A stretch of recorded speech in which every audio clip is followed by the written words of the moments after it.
اچھا، ندامت تب ہو جب ہم ریئلائز کریں کہ وی آر رونگ، کہ اپنی غلطی کا احساس ہو۔ کلندر پال رحمۃ اللہ علیہ کا یہ جو ایک سبق ہے کہ روز رات کو سونے سے پہلے اپنا محاسبہ کرو، اپنا احتساب کرو کہ تم نے کسی کا دل آزاری تو نہیں کی، تم نے کوئی ایسی بات تو نہیں کی، ہر نیگیٹیوٹی کی طرف آپ نے اشارہ کیا، جیسے غیبت ہے، کسی کا مذاق اڑانا ہے، کسی سے حسد کرنا ہے، ناشکری کرنی ہے اللہ تعالیٰ کی، اور یعنی کہ کمپلیننگ، وائننگ، سارے کے ساری یہ جو چیزیں ہیں، تو آنیسٹلی اسپیکنگ بڑا مشکل لگتا ہے اور بڑا عرصہ لگا ہے اس چیز کے اوپر کہ اپنے اندر نظر نہیں آتا تھا کہ یار میں نے بھی کسی سے زیادتی کی، ایسا ہی لگتا تھا کہ نہیں دوسرے نے ہی میرے ساتھ زیادتی کی ہے۔ تو پھر ندامت کہاں سے فیل ہو؟ How would I feel sorry when I don't think کہ میں نے کوئی کسی کے ساتھ زیادتی کی ہے یا کوئی ایسی بات۔ کیونکہ جب آپ کنٹینیوسلی اس پروسیس میں رہتے ہو تو پھر اس فقیر کی نسبت اور صحبت کا یہ اثر ہوا کہ گریجولی خیالوں پر بھی پیرے لگنے شروع ہو گئے۔ اگر کسی کو کوئی سخت بات کہہ دی تو بہت افسوس ہونا شروع ہو جاتا تھا، اور پھر اگلی دفعہ سے یہ ہے کہ ذرا آپ کیئرفل ہوتے ہو۔ بلکہ میں نے تو یہ دیکھا ہے کہ اتنا انہوں نے آسان کر دیا ہے کہ اگر کسی کے ساتھ زیادتی ہو گئی ہے یا کسی سے کوئی ایسی اونچ نیچ ہو گئی ہے تو اپولوجائز کر لینا، حالانکہ بڑی انا کی بات ہوتی ہے، اور اسپیشلی جب آپ موم ہو، جب آپ کو سب نے، کیونکہ ماں تو سمجھتی ہے نا میں جو مرضی کر لوں بس ٹھیک ہے، میرا حق ہے اگلے کو رگڑ دینا اور اپنی غلطی نہ ماننا اور یہ سمجھنا کہ میرے سے تو کبھی زیادتی ہو ہی نہیں سکتی۔ لیکن اس فقیر کی صحبت سے اور یہ جو ہمیں سب سبق ملتے ہیں اس سے یہ ضرور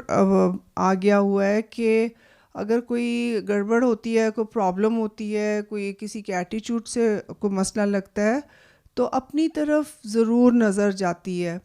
تو پھر جب اپنی طرف جاتی ہے تو اٹ از ویری ایزی۔ ندامت میرا خیال ہے یہی ہے کہ جب آپ ہیومن لیول پہ جب آپ لوگوں کے ساتھ ہوتے ہو تو آپ آسانی سے you are able to apologize کہ یار میں نے زیادتی کر دی۔ اس چیز کو ریئلائز کرنا اور آئندہ سے کوشش کرنا، جیسے آپ نے فرمایا ہے کہ توبہ بدل جانے کا نام ہے، تو ان فیوچر پھر آپ ذرا کیئرفل ہو جاتے ہو کہ خام میں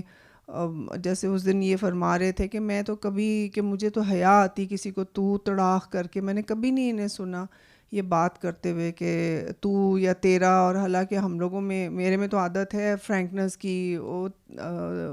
تجھے کیا ہوا، تیرا کیا حال ہے۔ لیکن آہستہ آہستہ ان کی یہ سارے لیسن سے یہ خیال، ندامت ہی ہوگی جو شرمندگی ہوتی ہے اپنے ان رویوں کے اوپر کہ یار یعنی کہ وہ جیسے فرماتے ہیں نا کہ قرآن تو کردار بناتا ہے، تو ایک اچھا کردار، خلق والا، اخلاص والا کردار تو یہی ہوتا ہے کہ آپ بڑے باادب اور اگلے کو بہتر سمجھو، اگلے کا عزت کرو، اگلے کا احترام کرو۔ تو یہ چیزیں پھر اندر، پھر وین یو فیل کہ آپ نے یہ اچھا نہیں کیا، یا you should become a better human being, جو کہ میں اکثر اللہ سے دعا کرتی ہوں کہ اس حسین نسبت کے صدقے مجھے ایک بہتر انسان بننے کی توفیق عطا فرما۔ تو وہ آئی گیس آئی فیل ہوتا ہے کہ یار there are so many mistakes I have done in my life, اور پھر ان مسٹیکس کو اللہ سے ہی دعا کر سکتے ہیں کہ help me not to repeat them and to improve myself ہر لحاظ سے۔ سو آئی گیس ندامت یہی ہوتی ہے اپنا جو گزر گیا ہے، جو گزر رہا ہے اس کے اوپر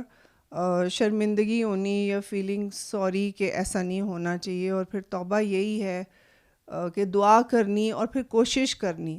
کہ آئندہ سے یہ رپیٹ نہ ہو۔